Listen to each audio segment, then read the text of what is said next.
First, we'll discuss advantages of FDI. Number one, you write. First, I'll dictate, then I'll explain. FDI is a long-lasting investment. FDI is a long-lasting investment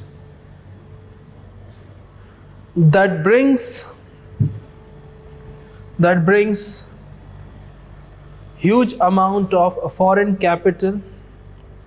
That brings huge amount of foreign capital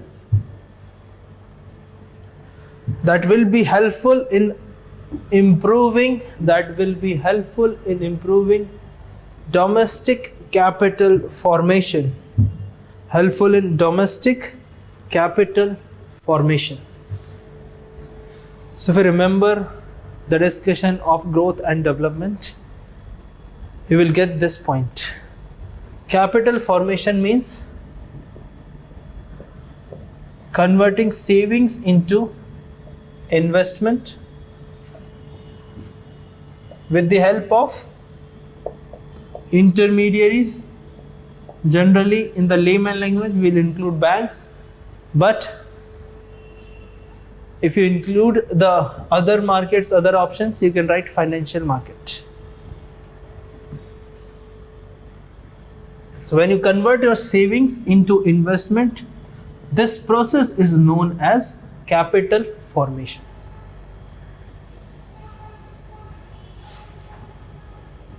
Now, how will this help? Because suppose huge amount of dollars coming into India, that amount of dollar will be converted into rupee, and that rupee will be invested in the domestic economy. Obviously, you will purchase raw material, you will hire some labor and pay wages and salaries, etc. Getting my point? So that amount of money will inject into the economy and will raise the purchasing power, so people will save more. And whenever people will save, process of capital formation started. Because banks are using our savings. You are purchasing share with your savings. Getting my point? Any doubt regarding this point? Now you write the next one. FDI is very vital for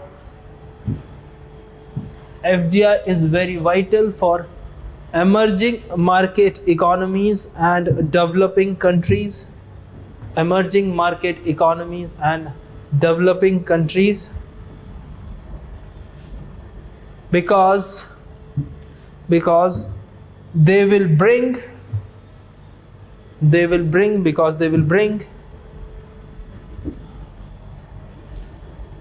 new and advanced technology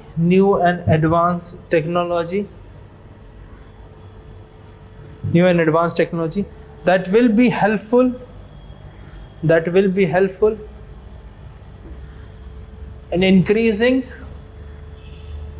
helpful in increasing the efficiency of production.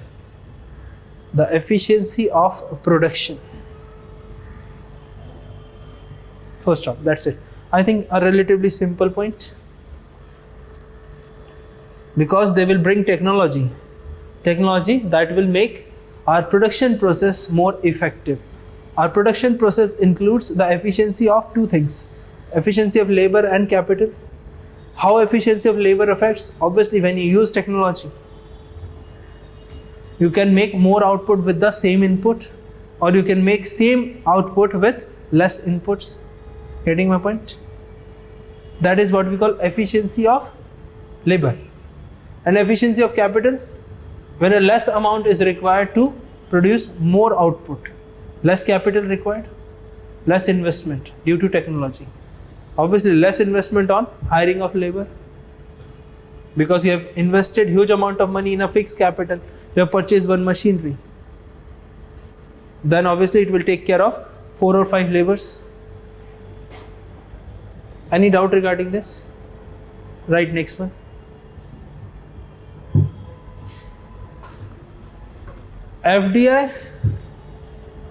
FDI will bring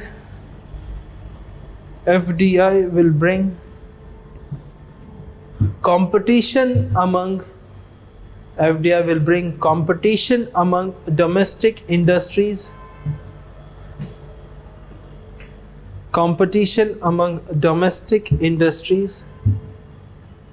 and ultimately will lead to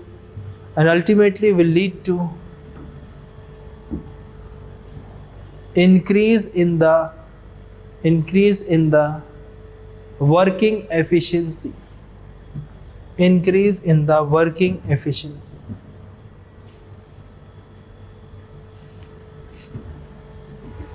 Relatively a simpler point again. It means whenever FDI will come into our country, it will give competition. So if you remember our discussion of industry, when we were discussing growth story of India, agriculture, industry and services, what happened during reforms or before reforms? Excessive protection given to the domestic industry. Then after the reforms, what happened? Our domestic economy or domestic industries were not able to stand still with the foreign competition. So when the foreign competition came into the picture in the year 1991, what happened after that? They were unable to stand still with the foreign competition, so they collapsed. And that is why India skipped what? Industrial sector. So India quickly jumped from agriculture to services. That is the reason. Because when FDI comes in, it will give more what? More competition to the domestic industry. So if we see that in the market of smartphone, can you give me an example of Indian company that is able to stand still?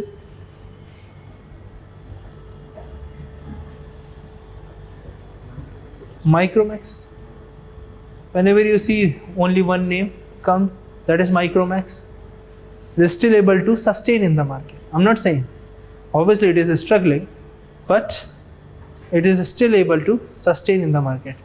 If we compare Micromax before the flood of Vivo and Oppo, we can say that Micromax was a big player in smartphone market. So it will bring technology, it will bring competition. Now next point you write. FDI will also contribute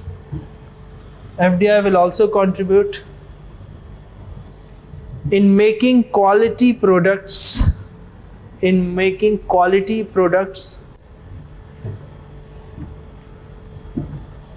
so that consumers have different types of choices.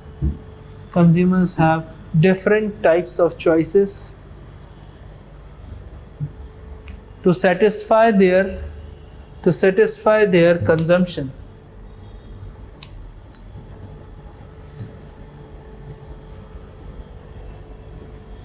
Done? Simple. Because whenever FDI comes in, like for example, if you suppose in 1980s or 1990s, we were having only few examples. If you want to purchase car, you will go to only Ambassador or later Maruti Suzuki. If you want to purchase scooter, Bajaj. If you want to have a connection of these telephone lines, MTN and BSNL. But with the advent of these foreign companies, quality of the product has risen. Getting my point? Like for example, in 2002, the outgoing and incoming, heard about the rates? 16 rupees for outgoing call per minute and 8 rupees for incoming call per minute. So with the advent of foreign companies, getting my point? We are able to reduce the cost and increase the quality. So quality in terms of telecom sector is judged from the quality of network and the frequency of call drop. Quality in telecom sector. Now read the next one. FDI will bring industrial diversification. FDI will bring industrial diversification in the domestic economy. industrial diversification in the economy. Can you give me an example of industrial diversification?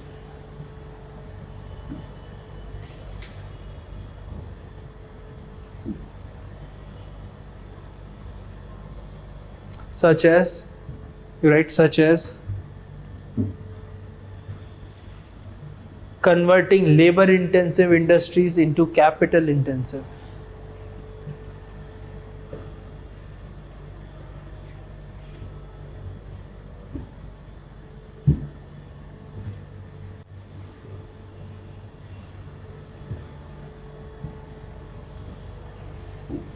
Any doubt? It means suppose domestic industries were using a lot of labor and less capital to produce certain kind of goods, but after we are adopting easy FDI policy, a lot of foreign players comes into Indian market and they will provide certain different kind of methods of production that will be resultant in the industrial diversification. So now your industries are diversified, they can use labor intensive as well as capital intensive, or whatever they will be preferable. Like for example, in service sector, which type of production process is suitable? Capital intensive or labor intensive? In service sector, capital intensive, very good. Because in service sector, there is less requirement of labor. Okay. Now read the next point. FDI will also contribute in development of infrastructure. FDI will also contribute in development of infrastructure.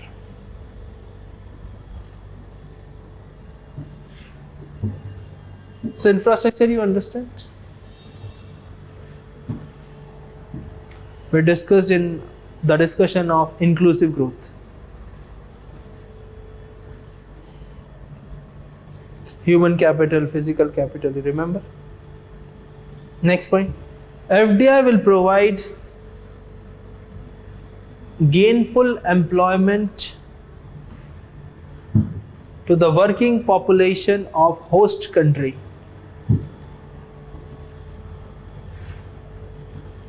FDI will provide gainful employment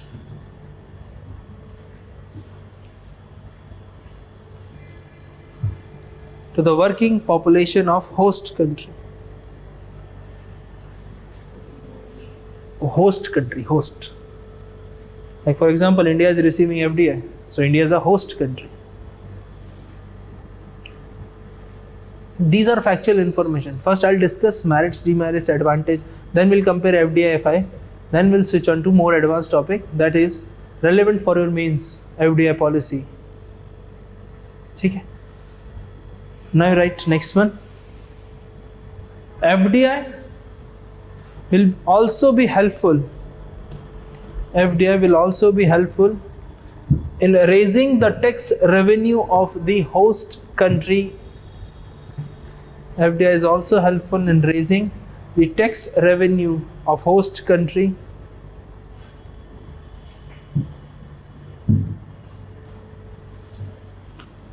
Any doubt regarding this? When you see the corporate income tax for domestic company, it is flat 30%, and for foreign companies, flat 40%. Flat, you understand flat? If you are earning 100 crores of profit, 40 crore will go to Government of India. So you will not be happy about 60 crore, but you will be in pain for that 40 crores. That is why we are continuously saying we have to increase our tax base. So whenever a lot of people will come under the tax bracket, then Government of India will able to reduce the rates, because government wants that amount of revenue. If people are adopting the route of tax evasion, obviously rates will go up. Like again, in the GST Council, maybe we can expect a rate hike. Rate hike to ho nahi sakta because of the slab, so that we can put some commodities from 18% to 28%. This is the route. ठीक है, last point very important. FDI is helpful in neutralizing or reducing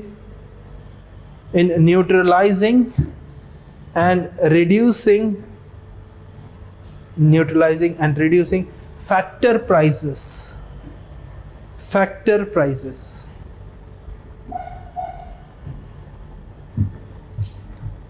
What are factor prices? You remember the discussion of the first class when we were drawing circular flow. Factor prices like wages, rent, interest and profit. Non-factor items are raw materials. So FDI is helpful in neutralizing or reducing factor prices. Neutralizing in simple sense, the cost of labor for McDonald's is neutralized all over the country. Getting my point? So the wages fixed in Delhi, in Mumbai or in other cities is maybe neutralized. Neutralized doesn't mean that all the costs are at par. No. Neutralized depending on the city, depending on the income level of that particular area. Like you cannot expect the same level of salaries in Delhi, Mumbai or Jaipur or Lucknow or Bhopal, Indore, etc. Getting my point? Because of the different level of cities.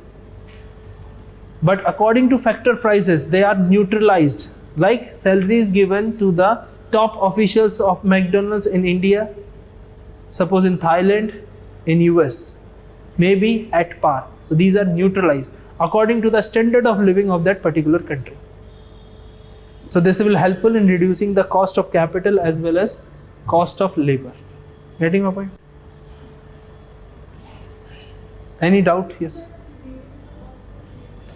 Reduce the cost of labor.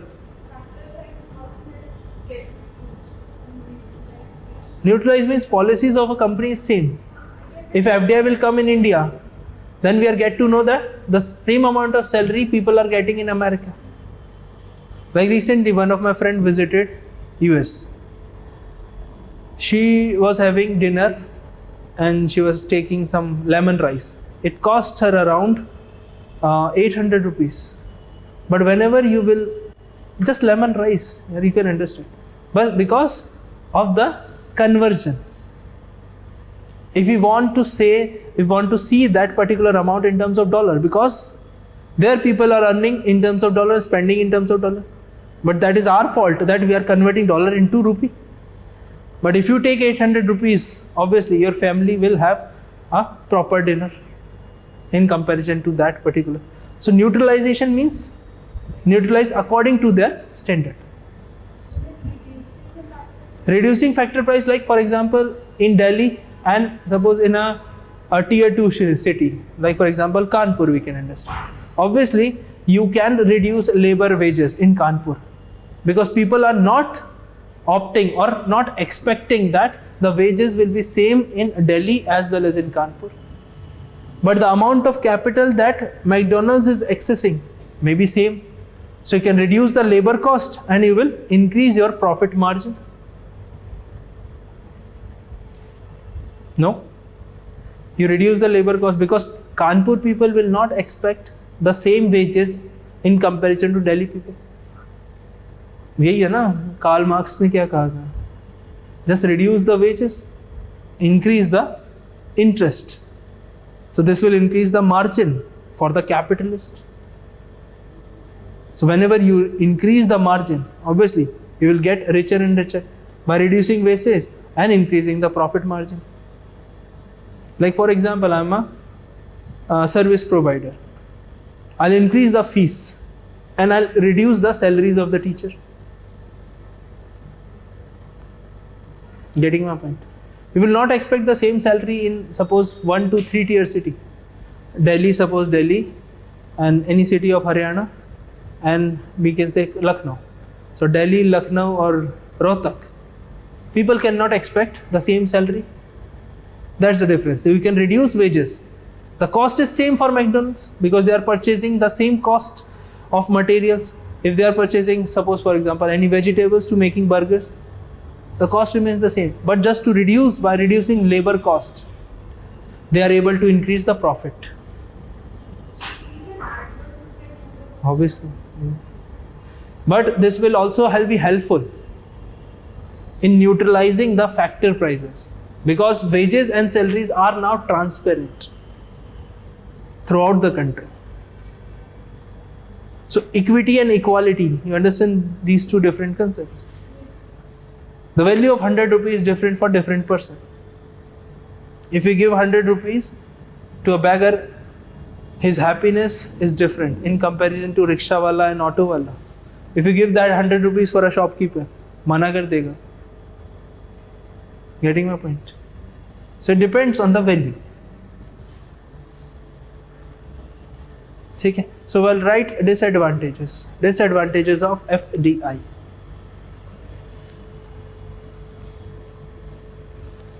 Most important disadvantage. Anyone? It adversely affect the small scale industries in the host country.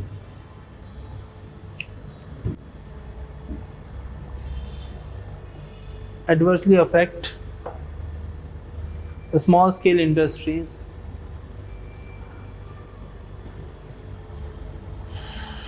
in the host countries. Like for example, in India, due to power loom, our handloom industries are on the verge of collapse. So this is the example you can write. Power loom replacing handloom.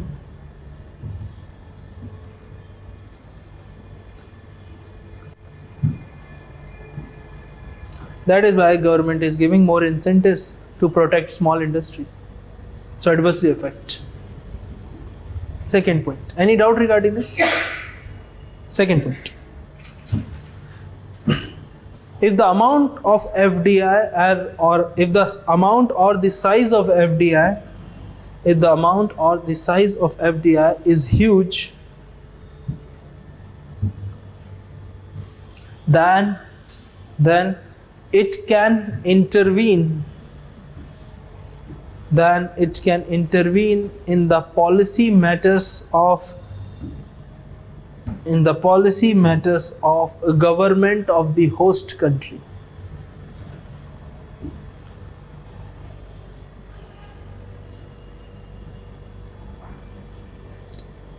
That is political intervention.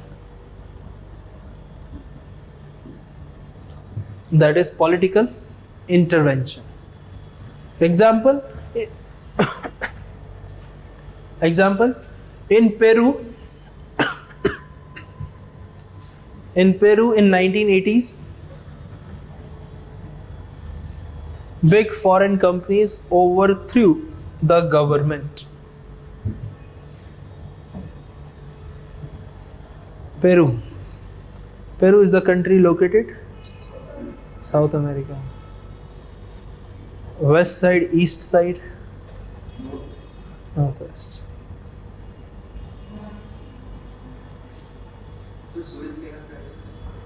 Suez Canal crisis.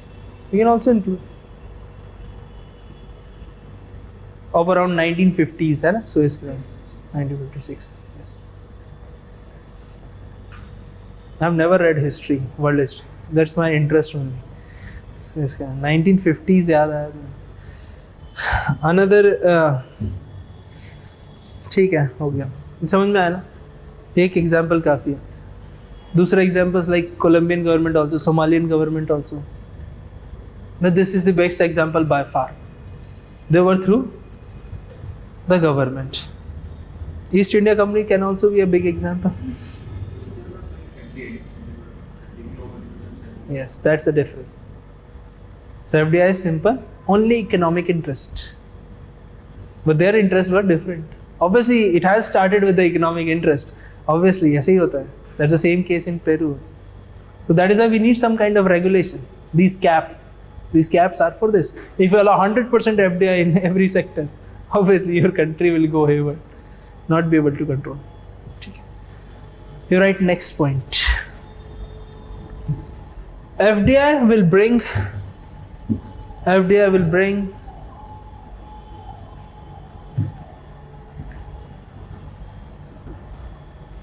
FDI will bring expertise,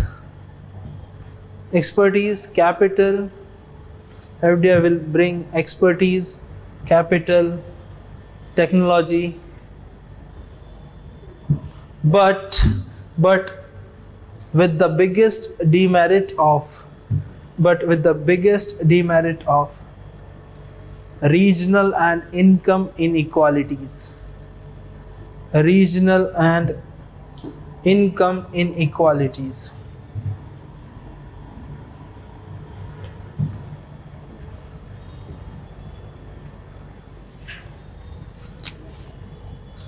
Any idea? Simple enough. It will bring inequality. Like for example, Madhya Pradesh is having a Global Investor Summit for last 4 consecutive years. But what happened due to the interior topography of Madhya Pradesh? Because Madhya Pradesh does not have any port. So they are having global investors meet and they were signing MOUs, but a fruitful investment is not coming. Due to MP has the highest amount of forest land in our country in terms of land area. I'm not talking about density, in terms of land area.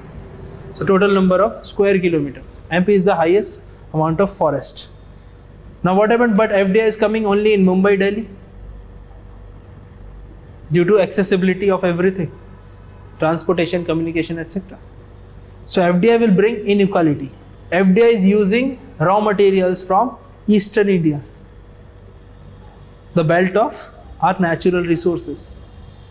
Getting my point? The belt of Jharkhand, Odisha. But they are using those natural resources to invest in Pune, Maharashtra, Bangalore, Hyderabad, Delhi. This will create a regional and income inequality. Like how income inequality? Because generally FDI comes into services in comparison to our manufacturing sector. So FDI is preferring service sector more in India. And whenever you will see income inequality, because in service sector the value addition is more.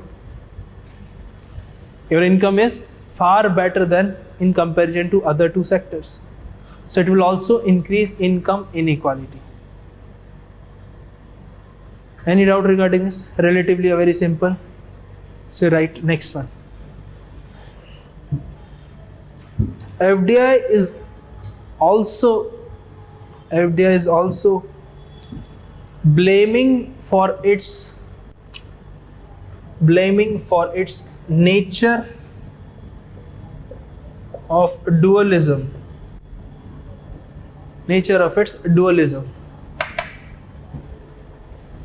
Now what's the meaning of dualism? Any idea?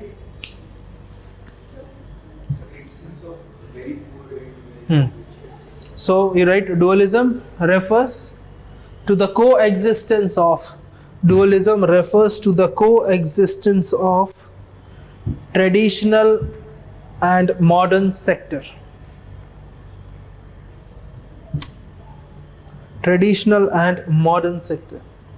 I think 3 years back I saw a picture in the Hindu. There was 2 pictures, 1 or 2. Coincidentally, on the up, the picture was of a satellite launched, ISRO satellite launch. On the down, there was a 1 person, rickshaw puller of Calcutta. Here rickshaw pulling cycles होती है ना, but have you seen that in Calcutta? वो हाथ वाला rickshaw होता है, like a bull. Those type. So that is the example of coexistence of traditional sector as well as modern sector. This is the nature of dualism. Getting my point? So why FDI is blamed for that? Because it creates regional and income inequality. So FDI is making people more and more advanced. But that is not an inclusive growth. Because this growth percolates only for the few people. Those are the part of that particular growth process. But if people are not getting benefit from FDI, now will tell me, if FDI comes into India, 70% people does not bother about FDI. Getting my point? Because they do not possess the skills. They are just struggling for the basic needs. I'm talking about 70%. These are the unofficial data. If you see the government data, BPL category is only 21.9%. Tendulkar committee, government is officially recognizing that committee's recommendation. Although we have another committee known as Rangarajan committee, we will study. Next module is agriculture, poverty and unemployment. It will take around 9 classes. Agriculture will take around 5 classes. And the remaining 4 classes may be poverty and unemployment. Very, very important topic for I think every paper. Paper 1, 2, 3, 4 कहीं भी use कर सकते हो. You can use in PT also. Poverty, unemployment. ठीक. Or agriculture is the major part of our GS paper 3 economy. In mains, economy means agriculture. We have 2 or 3 questions of other than agriculture. Otherwise, cropping pattern, food processing, etc. That's the only thing. ठीक है. Any doubt? Dualism means coexistence of traditional sector as well as modern sector. लिख लिया आपने ये definition लिख लिया? Any example from your side?